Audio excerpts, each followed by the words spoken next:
तो नमस्कार, आप सभी का हमारे यूट्यूब चैनल पर स्वागत है। तो हमारे यूट्यूब चैनल पर क्लास 12th की बायोलॉजी चल रही थी, जिसके अंतर्गत हम लोगों ने 6 चैप्टर को पूर्ण रूप से समाप्त कर लिया था। उसका नोट्स बिल्कुल फ्री में आपको अपलोड कर दिया था, ठीक। तो अगर आपने उन सभी चीज़ों को नहीं देखा तो उसे जाकर के आप लोग अभी देख लो। और वीडियो में आगे बढ़ने से पहले मैं आप लोगों को कुछ इंपॉर्टेंट बातें बताना चाहता हूँ, जो आप लोग देख लीजिएगा। समझ में आएगा तो आप लोग कमेंट करके बताइएगा, ठीक। तो सबसे पहले अगर हम लोग बायोलॉजी की बात करें तो बायोलॉजी में अभी तक हम लोगों ने 6 चैप्टर को कंप्लीट कर लिया है। और आगे आने वाले जितने भी चैप्टर होंगे सभी चैप्टर को हम लोग कंप्लीट कर लेंगे नवंबर तक, ठीक। और उसके साथ ही में जितने भी चैप्टर होंगे मैं आपको कंप्लीट कराता जाऊंगा, साथ ही में उसका नोट्स भी बिल्कुल फ्री में प्रोवाइड कराता जाऊंगा, ठीक। तो अगर आपको नोट्स अच्छे लग रहे हैं तो आप लोग कमेंट करें, साथ ही में वीडियो को लाइक भी कर दें। अब वहीं बात कर लें बायोलॉजी की, तो बात हो गई बायोलॉजी तो मैं आप लोगों को नवंबर तक करा दूंगा, साथ ही में उसका नोट्स भी बिल्कुल फ्री में दे दूंगा। अब फिजिक्स और केमिस्ट्री की बात करें तो फिजिक्स और केमिस्ट्री में भी आप लोगों को अगर इसी प्रकार के हैंड रिटन नोट्स चाहिए तो ये जो आपका होगा ये तो बिल्कुल फ्री नहीं हो पाएगा, ठीक। बिल्कुल फ्री में आपको नहीं प्रोवाइड कर पाऊंगा, क्योंकि ये इसका भी रीज़न है। मेरा फ़ोन टूट गया था, जिसकी वजह से मैंने जो पैसे सेव किए थे वो सारे पैसे मेरे फ़ोन के स्क्रीन बनने में लग गए। और मुझे लाना था क्या, पेज लाना था, वाइट पेज, जिस पर मैं आप लोगों का केमिस्ट्री और फिजिक्स के नोट्स बना करके मैं आप लोगों को क्लासेस देने वाला था, और उसका नोट्स बिल्कुल फ्री में देने वाला था। लेकिन जिसकी वजह से मेरे पास पैसे की मतलब कह सकते हैं पैसे ही नहीं है, तो जिसकी वजह से मैं केमिस्ट्री और फिजिक्स की क्लासेस आपको देखने को नहीं मिल पा रही होंगी। हमारे यूट्यूब चैनल पर कई दिनों से क्लासेस नहीं देखने को मिल पा रही, ठीक। तो अगर आप लोग चाहते हैं कि इसी प्रकार से जिस प्रकार से बायोलॉजी के मैंने नोट्स आपको दिए हैं, इसी प्रकार से अगर आप लोग फिजिक्स और केमिस्ट्री के भी नोट्स चाहते हैं तो उसके लिए आप लोग को मिनिमम चार्ज करना पड़ेगा। और मिनिमम चार्ज जानते कितना है, बस केवल और केवल 50 रुपीज़ का, ठीक।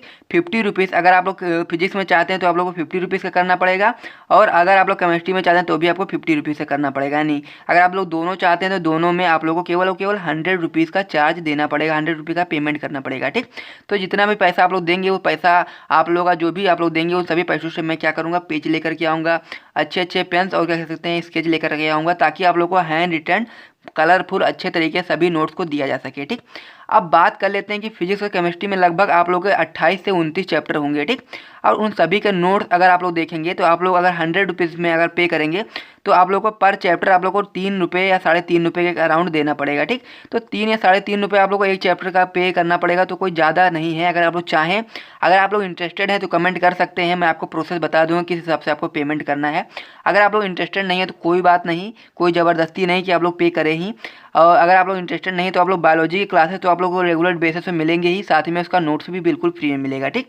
और अगर आप लोग इस पर इंटरेस्टेड हैं और पे करते हैं तो मैं आपको बताना चाहता हूँ कि जो फिजिक्स और केमिस्ट्री है उसके जितने भी आपके हैंड रिटन नोट्स हैं वो सभी आपको मैं जिस भी ग्रुप में ऐड करूँगा उस ग्रुप में आप लोगों को सभी चैप्टर के नोट्स बिल्कुल दे दूंगा अच्छे तरीके से। और साथ ही में नवंबर तक आप लोगों का जितना भी नोट्स होगा सभी नोट्स को दे दूंगा। और अगर यूट्यूब पे क्लासेस की बात करें तो आप लोग के दिसंबर तक आप लोग के जितने भी फिजिक्स और केमिस्ट्री की सभी क्लासेस आपको देखने को मिल जाएंगी। और बायोलॉजी आपका नवंबर तक पूर्ण से समाप्त हो जाएगा, नोट्स के साथ में भी और क्लासेस के भी साथ में भी, ठीक। तो यही सारी चीज़ें आपको बतानी थी। अगर आपको चीज़ें समझ में आती हैं तो आप लोग कमेंट करें और बताएं कि अगर आप लोग लेना चाहते हैं, बैच में ज्वाइन होना चाहते हैं तो आप लोग कमेंट कर सकते हैं। 100 रुपीज़ चार्ज है केवल और केवल, दोनों सब्जेक्ट के सभी चैप्टर के नोट्स आपको देखने को मिलेंगे फिजिक्स और केमिस्ट्री के। तो जितने भी आपके चैप्टर होंगे फिजिक्स में, जितने भी चैप्टर आपके होंगे केमिस्ट्री में, उन सभी चैप्टर के नोट्स आपको दिए जाएंगे केवल और केवल 100 रुपीज़ में, ठीक। तो अगर आपको अच्छा लगा अगर ये ऑफर तो आप लोग कमेंट कर सकते हैं, मैं आपको प्रोसेस बता दूंगा किस हिसाब से आपको पेमेंट करना है।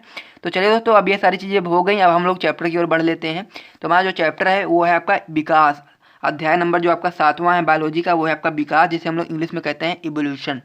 तो इवोल्यूशन को हम लोग पूर्ण रूप से समाप्त करेंगे 7 दिन में, 7 लेक्चर में आपको ये पूरा चैप्टर अच्छे तरीके से समाप्त हो जाएगा। और उसके बाद फिर इसका नोट्स बिल्कुल फ्री में आपको दे दिया जाएगा, ठीक। तो सबसे पहले हम लोग बात कर लेते हैं विकास, यानी कि विकास क्या होता है, जिसे हम लोग इंग्लिश में इवोल्यूशन बोलते हैं। तो विकास जो होता है भाइयों, विकास इस प्रकार से होता है कि जो कम विकसित जीव होते हैं उनसे अधिक विकसित जीवों में क्या हो जाना, परिवर्तित हो जाना, ठीक। कम विकसित जीवों का अधिक विकसित जीवों में परिवर्तित हो जाना ही क्या कहलाता है, विकास कहलाता है। एग्जाम्पल के रूप में आप लोग देख सकते हैं कि पिछले समय में क्या हुआ, हम लोग जो हैं इंसान जो हैं वो पहले बंदर थे, फिर बंदर से क्या हुआ, उनका विकास हुआ थोड़ा, तो विकास होने के बाद क्या बन गए वो आदि मानव, फिर आदि मानव से और विकसित हुए तब जाकर के इंसान बने, ठीक। तो वो जो प्रक्रिया थी उसी को हम लोग विकास कहते हैं, जैव विकास कहते हैं, ठीक। यानी जीवों का क्या होता है, जीवों का कम विकसित जीवों का अधिक विकसित जीवों में परिवर्तित हो जाना ही आपका विकास कहलाता है, ठीक। और यह जो विकास की प्रक्रिया होती है बहुत धीमी गति से होती है, ठीक। अब इतनी धीमी गति से होती है कि हम लोग को अपनी आंखों से दिखाई नहीं देता है, लेकिन धीरे धीरे करके विकास होता रहता है। ठीक, अगर बात करें जिस प्रकार से अगर बंदरों की, तो बंदर ऐसा तो था नहीं कि बंदर रात में सोया और सुबह उठा तो इंसान बन गया, ऐसा विकास नहीं हुआ था। ठीक, बहुत ही धीमी गति से विकास हुआ था। अब मान लीजिए कि विकास जो है निरंतर चल ही रहा है।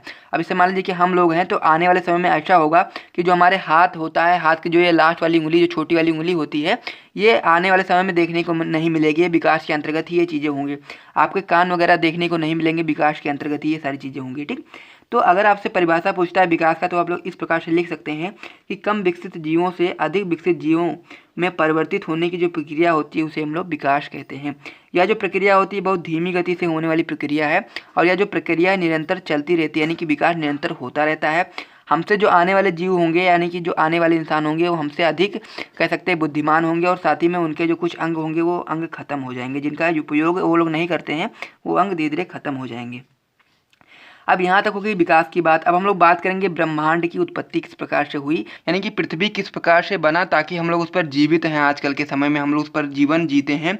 तो उस पृथ्वी का निर्माण किस प्रकार से हुआ उसको समझिए। उस ब्रह्मांड का निर्माण किस प्रकार से हुआ, उस ब्रह्मांड या फिर पृथ्वी की उत्पत्ति किस प्रकार से हुई, क्या क्या चीज़ें थी जिन्होंने सहयोग किया ताकि ब्रह्मांड और पृथ्वी की उत्पत्ति हो सकी, उन सभी चीज़ों को अब हम लोग समझने वाले हैं। ये टॉपिक आपके लिए इंपॉर्टेंट है, क्योंकि आपको ये बेसिक आपको पता होना चाहिए, तभी आप लोग आगे चैप्टर में अच्छी तरीके से सभी चीज़ों को समझ पाएंगे। ठीक, तो ब्रह्मांड की अगर उत्पत्ति की हम लोग बात करें, तो ब्रह्मांड की उत्पत्ति लगभग 20,000 करोड़ साल पहले हुई थी। ठीक, तो इस को ये जो पॉइंट है ये बहुत इंपॉर्टेंट है आप लोगों के लिए, इस पर आप लोग टिक मार देना कि ब्रह्मांड की उत्पत्ति कब हुई थी, 20,000 करोड़ साल पहले हुई थी। ठीक, तो ब्रह्मांड की जब उत्पत्ति हुई तो जो उसका प्रारंभिक दिन था, यानी कि जब प्रारंभिक समय जब था, तो ब्रह्मांड की जब उत्पत्ति हुई थी, यानी कि पृथ्वी की प्रारंभिक अवस्था में इसमें क्या था, इसमें वायुमंडल नहीं था। यानी कहने का मतलब यह है कि जब ब्रह्मांड या फिर पृथ्वी की उत्पत्ति हुई थी उस समय इसमें वायुमंडल नहीं पाया जाता था।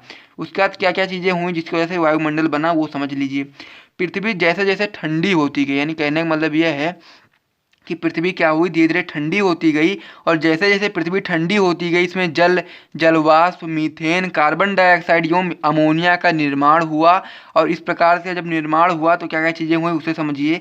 सूर्य की पराबैंगनी किरणों ने पानी को तोड़ दिया, यानी कि सूर्य से जो आने वाली पराबैंगनी जो किरणें थी उन्होंने पानी को तोड़ा, यानी कि जल को जब तोड़ा तो H2 और O2 क्या हो गए, अलग अलग हो गए। यानी कि सूर्य की पराबैंगनी किरणों ने पानी को तोड़ करके H2 और O2 को अलग अलग कर दिया, और O2 ने NH3 व फिर CH3 के साथ मिल करके क्या बनाया, H2O यानी कि जलवाष्प, और CO2 यानी कार्बन डाइऑक्साइड के साथ साथ अन्य और दूसरी गैसों का भी निर्माण किया।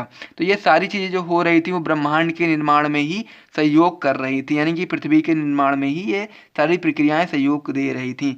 तो इसी प्रकार धीरे धीरे पृथ्वी के चारों ओर क्या हुआ, ओजोन परत पाई जाने लगी, यानी कि पृथ्वी के चारों ओर था ओजोन परत बन गई एक, जिसे हम लोग ओजोन लेयर भी कहते हैं, तथा अन्य गैसों का निर्माण हुआ। यानी कि ओजोन परत के साथ साथ अन्य और भी गैसें थी जिनका निर्माण हुआ जो हमारे जीवन के लिए आवश्यक थी। ठीक, उसके बाद में क्या हुआ उसको समझ लीजिए।